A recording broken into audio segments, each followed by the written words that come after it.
Olá! Hoje a gente vai mergulhar num material que, assim, à primeira vista pode parecer meio árido. O capítulo 9 do livro de 1 Crônicas. Muita gente, quando está lendo a Bíblia e vê aquela página cheia de nomes, a reação é: ok, vou pular. Mas as fontes que a gente analisou mostram uma coisa bem diferente. Não é só um censo, é um registro dos pioneiros, sabe? Os primeiros que voltaram para Jerusalém depois do exílio na Babilônia.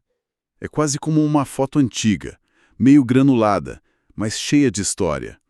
E a nossa missão aqui hoje é dar um zoom nessa foto, tentar entender a história por trás desses nomes. Exatamente. E a palavra que você usou, história, é chave. Mas eu adicionaria outra, engenharia. Porque o que a gente vê ali não é um retorno bagunçado. É. É um projeto. Um projeto meticuloso de restabelecimento de uma sociedade. Então, o objetivo da nossa conversa é entender essa estrutura que estava sendo reerguida. Ver como a organização das famílias, a hereditariedade dos cargos, a distribuição de tarefas, isso não era só burocracia, né? Era o que dava ordem, continuidade e, o mais importante, esperança para um povo recomeçando do zero. Perfeito. Então vamos começar por quem chegou primeiro, né? Os versículos 2 a 9 fazem essa lista. E o texto agrupa de um jeito bem claro. Tem os israelitas leigos, os sacerdotes, os levitas e os servidores do templo. 4 grupos. Mas uma coisa me saltou os olhos logo de cara. O texto faz questão de mencionar não só as tribos de Judá e Benjamim, que eram do Reino do Sul, mas também Efraim e Manassés, que eram do antigo Reino do Norte. Isso parece uma declaração, sabe? É totalmente uma declaração, é política e, mais fundo ainda, é teológica. As nossas fontes de estudo mostram que essa lista é a materialização de uma promessa. A promessa de que um remanescente do povo ia voltar. E o ponto importante é que não era um remanescente só de Judá. A ideia era restaurar todo Israel. Ah, entendi. Incluir Efraim, Manassés, é um ato de costurar um tecido que tinha sido rasgado séculos antes.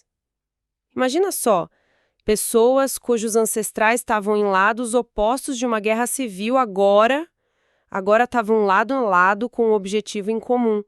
Essa lista, então, vira um novo documento de identidade coletiva. Nossa, isso muda tudo. Não é uma lista de chamada, é um manifesto de unidade. E para essa unidade funcionar, precisava de um centro, um coração. E esse coração era o templo. O que me leva à equipe que operava o templo. O texto fala de um número que eu achei, assim, absurdo. 1.760 chefes de famílias de sacerdotes. E descreve eles como homens capazes para a obra. Que tipo de operação precisava de quase 2.000 líderes? É que a gente precisa pensar no templo não como uma igreja, mas como o centro de tudo. Era o centro administrativo, cultural, econômico de uma nação. Tudo junto. Tudo. Pensa no Palácio do Planalto, no Banco Central e na Catedral. Tudo num lugar só. E a ênfase na capacidade deles é fundamental. Não bastava ser da linhagem certa, tinha que ter competência. Eles não estavam só fazendo rituais, eles gerenciavam tesouros, obras, disputas, era uma logística gigantesca. O número elevado mostra a escala da tarefa. Reativar o templo era reativar o motor do país. Logística gigantesca. E o texto mergulha nisso de um jeito que eu achei fascinante. A partir do versículo 28, ele detalha as funções dos levitas, sabe? Com uma precisão, quase de manual de operações. Tinha gente responsável pelos utensílios que tinham que ser contados um por um, outros cuidavam do estoque, farinha, vinho, azeite, especiarias. Parece uma lista de supermercado para uma operação divina. E essa lista de supermercado revela a mentalidade, né? Cada item, cada tarefa, por mais mundana que parecesse, era sagrada. Não existia trabalho menor. Preparar a farinha era tão vital quanto o ritual mais importante. E isso criava uma cultura em que cada um se sentia indispensável, parte de algo muito maior. E tem um detalhe que ilustra isso perfeitamente. O versículo 32 diz que alguns eram especialistas em preparar os pães da proposição. Padeiros sagrados. Exatamente. Pessoas cuja vocação era garantir que o pão ritual estivesse perfeito toda semana. É incrível esse nível de detalhe. Padeiros sagrados é impressionante. E a especialização não parava aí. O versículo 33 fala dos cantores e diz que eles ficavam nos seus aposentos isentos de outros serviços, porque eles estavam ocupados no ministério de dia e de noite. Um trabalho 24 horas por dia, 7 dias por semana, só para o louvor. Isso é radical. É radical e mostra as prioridades. Para eles, a adoração contínua não era um luxo, era infraestrutura essencial. Um firewall espiritual. Isso, era o firewall espiritual da cidade. A presença constante de música e louvor no templo era um sinal de que a vida tinha voltado, de que Deus estava ali. Manter essa atmosfera era um trabalho em tempo integral, tão importante quanto guardar os muros. E por falar em guardar? Exato, era aí que eu queria chegar. Porque se a parte dos levitas já é detalhada, o que o capítulo faz com os porteiros é outra coisa. Quase um terço do texto dos versículos 17 a 27 é só sobre eles, e a minha primeira reação foi, seguranças, por que tanta atenção? Mas claramente não são só guardas, né? Não, de forma alguma. A palavra porteiro ou segurança no nosso sentido moderno não faz jus à função. Eles eram os guardiões da santidade. Pensa neles mais como curadores do sagrado. Curadores do sagrado, gostei disso. A função deles era gerenciar a fronteira entre o comum e o santo. Eles decidiam quem entrava, quando entrava, como entrava. Era uma posição de imensa responsabilidade teológica. Eles eram o sistema imunológico do templo. O sistema imunológico. Faz todo o sentido. E o texto parece querer reforçar esse status. Menciona o chefe deles, Salum, diz que o posto principal era no Portão do Rei, aponta o número exato de 212 homens, mas o detalhe que para mim é matador é a afirmação de que os postos deles foram estabelecidos nos tempos do rei Davi e do profeta Samuel. Por que essa necessidade de conectar tudo a Davi? Porque Davi representava a Era de Ouro de Israel, né? Conectar a função dos porteiros a Davi e Samuel era como dizer que essa nova comunidade não era uma invenção, um improviso. Era uma restauração legítima do plano original. Isso dava uma linhagem, uma autoridade histórica e divina. Entendi. Era um jeito de dizer, não estamos improvisando. Estamos retomando o projeto de onde nossos maiores líderes pararam. Isso ancorava a identidade deles num passado glorioso, o que era vital para um povo que tinha acabado de passar por um trauma gigantesco. Certo. A legitimidade. Mas essa posição sendo tão importante e hereditária, isso não criava o risco de formar uma elite? Uma casta de guardiões que poderia, se corromper? Ah, sem dúvida. O risco sempre existe. Qualquer estrutura de poder tem esse perigo, né? E a história de Israel está cheia de exemplos de corrupção no templo. Mas o ideal que está sendo apresentado aqui é o de serviço, de confiança. A responsabilidade deles era tremenda. O versículo 27 diz que eles eram responsáveis por guardar as câmeras, os tesouros e, o ponto crucial, pela abertura do templo todas as manhãs. Nossa! Imagina o peso simbólico disso. Eles eram os que literalmente abriam as portas para um novo dia de vida comunitária. Eram os primeiros a chegar e os últimos a sair. Era uma vocação, não só um emprego. Ok, então, a gente tem essa imagem de uma comunidade se organizando com uma precisão impressionante.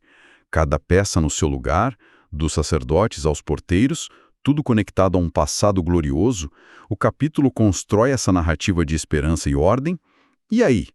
Quando você acha que vai terminar com uma nota triunfal, o texto dá uma virada de 180 graus. Os versículos finais, de 35 a 44, de repente apresentam a genealogia completa do rei Saul. É uma mudança abrupta, é quase um choque, né? Exato. Porque diabos, um capítulo sobre recomeço, sobre restauração, termina com a linhagem do primeiro rei de Israel, um homem cuja história é basicamente uma tragédia sobre fracasso e desobediência. Parece que o autor construiu um bolo lindo e no final jogou um balde de água fria em cima. Qual é a lógica? A lógica é brilhante, mas é contraintuitiva. A inclusão da genealogia de Saul não está ali por acaso, né? Ela funciona como uma ponte literária. É um gancho perfeito para o capítulo 10, que vai narrar a morte de Saul. Certo, uma transição. Mas é muito mais que uma transição. É um recurso temático poderoso. O autor de Crônicas está fazendo uma justaposição deliberada. Um contraste muito forte. Justaposição entre o que, exatamente? Entre a graça e a responsabilidade. O capítulo 9 inteiro é um testemunho da graça de Deus, certo? É a prova de que, apesar de tudo, o povo teve uma segunda chance. A ordem está sendo restabelecida, o templo está funcionando. É a imagem da restauração. E, imediatamente depois dessa imagem, o autor nos joga de volta na história de Saul. E Saul é o arquétipo do fracasso por desobediência. Ele é o grande exemplo do que acontece quando a liderança falha, quando a aliança com Deus é quebrada. O tipo de falha que levou a nação para o exílio. Ah, então não é um balde de água fria. É um lembrete, um aviso. É um aviso sóbrio e genial. É como se o autor estivesse dizendo ao povo: olhem essa oportunidade incrível que vocês estão recebendo. Vejam essa cidade se reerguendo. Mas não se esqueçam de como tudo desmoronou da primeira vez. Faz todo sentido. A obediência não é uma opção, é a fundação de tudo isso. A história de Saul serve como uma nota de rodapé de advertência para a celebração do capítulo 9. Ele coloca o futuro promissor, lado a lado com a memória do fracasso. Isso cria uma tensão saudável. É um lembrete de que a restauração é um presente, mas a manutenção dela é uma responsabilidade diária. Que maneira poderosa de fechar o capítulo. Olhando para nossa conversa, fica óbvio que 1 Crônicas 9 é um documento muito mais rico do que parece. Não é só uma lista de nomes, é um manual de reconstrução de uma comunidade. Um blueprint que valoriza a ordem, a responsabilidade de cada um e, acima de tudo, a conexão com a própria história.